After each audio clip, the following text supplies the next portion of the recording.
उम्मीद करता हूँ कि आप सभी अच्छे होंगे। मैं डीके सर पीएससी चैनल में आपका हार्दिक स्वागत करता हूँ। आज हम लेकर आए हैं कक्षा 10 यूपी बोर्ड 2026 के लिए गणित में अत्यंत महत्वपूर्ण प्रश्न, जो निश्चित रूप से आएगा और 6 नंबर का आएगा। 10 मार्च के पेपर में आपको निश्चित रूप से यह प्रश्न मिलेगा बच्चों। तो आइए देखते हैं। सिद्ध कीजिए कि √3 एक अपरिमेय संख्या है। सबसे पहले हम इसमें लिखेंगे हल। मान लीजिए इसके विपरीत हम ये जैसे हमें अपरिमेय सिद्ध करना है तो इसके विपरीत हम मानते हैं कि √3 एक परिमेय संख्या है। तो हम लिखेंगे कि मान लीजिए कि √3 एक अपरिमेय संख्या है और अपरिमेय संख्या एक परिमेय संख्या मानेंगे, एक परिमेय संख्या है। और परिमेय संख्या क्या होती है बच्चों? अंश बटे हर। यानी हम इसे ए को अंश मानेंगे और बी को हर मानेंगे। तो इसे हम ए तथा बी ऐसे पूर्णांक लेंगे कि √3 बराबर ए बटे बी, जहाँ ए बराबर नहीं है 0 के और बी बराबर नहीं है 0 के। और ए और बी ये सह-अभाज्य संख्याएं हैं, यानी इनका एक के अतिरिक्त अन्य कोई गुणनखंड नहीं होता। ऐसी संख्याओं को अभाज्य संख्या कहते हैं बच्चों। अब हम लिखेंगे जब √3 बराबर ए बटे बी, यानी कि हमें परिमेय संख्या हो गई, इसको हम परिमेय संख्या के बराबर कर देंगे। तब ए बराबर क्या होगा? पक्षांतर करेंगे तो √3 को बी से तिरछा गुणा होगा, तो ए बराबर हो जाएगा b/√3। अब हम दोनों पक्षों का वर्ग करेंगे। लिखेंगे दोनों पक्षों का वर्ग करने पर तो 3b² बराबर a² प्राप्त होता है। अतः a² 3 से विभाज्य है, क्योंकि 3b² बराबर a² है।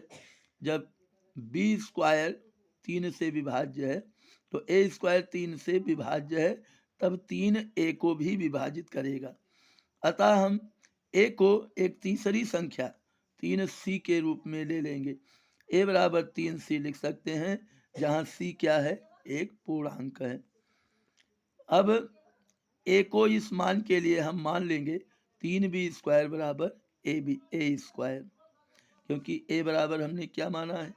3c माना है। ध्यान दीजिए बच्चों, a बराबर 3c माना है और a² बराबर 3b²। तो यहाँ क्या हो जाएगा? 3b² a² के बदले हम इसको 3b² कर देंगे। 3b² बराबर a² में प्रतिस्थापित जब करेंगे तो 3b² क्या हो जाएगा? a बराबर हमने यहाँ 3c माना है, तो a² बराबर क्या हो जाएगा? 3c का होल स्क्वायर, यानी 3² का वर्ग। तो 3 त्रिक का 9 और c गुणे c²। तो 3b² बराबर होगा 9c²।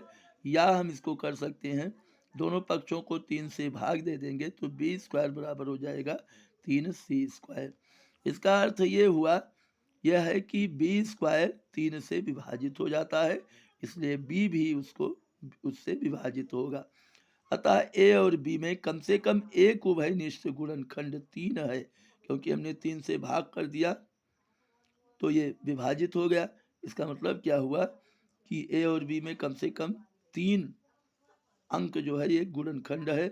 परंतु इससे इस तथ्य का विरोधाभास प्राप्त होता है कि यहाँ ऊपर तो हमने a और b को सहभाज्य माना है, तो यहाँ विरोधाभास क्या हुआ?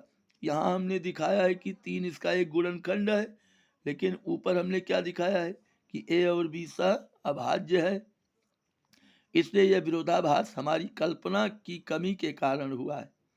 हमारी कल्पना क्या है कि हमने माना था सबसे ऊपर कि √3 एक परिमेय संख्या है, अतः √3 एक अपरिमेय संख्या है।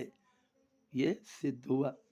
उम्मीद करता हूँ कि बच्चों ये प्रश्न आपको अच्छी तरह से समझ में आया होगा और आप इसे अपने नोटबुक में भी कई बार लगा लीजिएगा, इसलिए कि निश्चित रूप से जैसे √3 है, इसके बदले √2 दे सकते हैं, √5 दे सकते हैं। लेकिन इस टाइप का अगर ये नहीं आएगा तो इस टाइप का प्रश्न अवश्य आएगा। इसलिए अगर आप इसे अभ्यास कर लिए रहेंगे तो 2 नंबर से 6 नंबर के बीच चौका में आ सकता है या छक्का में आ सकता है। और इसी के साथ ये वीडियो लंबा ना हो, इसके लिए आज के लिए बस यही इतना। और आपसे ये निवेदन है कि अगर आप वीडियो पर नए आए हैं तो वीडियो को सब्सक्राइब कर लीजिए वीडियो को लाइक कीजिए, वीडियो को अपने दोस्तों को शेयर कीजिए और कमेंट में बताइए कि आप इसे कहाँ से देख रहे हैं और यह जो है आपको कैसा लगा। और अगर आप वीडियो पर नए आए हैं तो करबद्ध प्रार्थना है कि आप वीडियो को सब्सक्राइब कर लीजिए दोस्तों। अब इसके बाद अब हम अगली वीडियो में मिलेंगे। नमस्कार।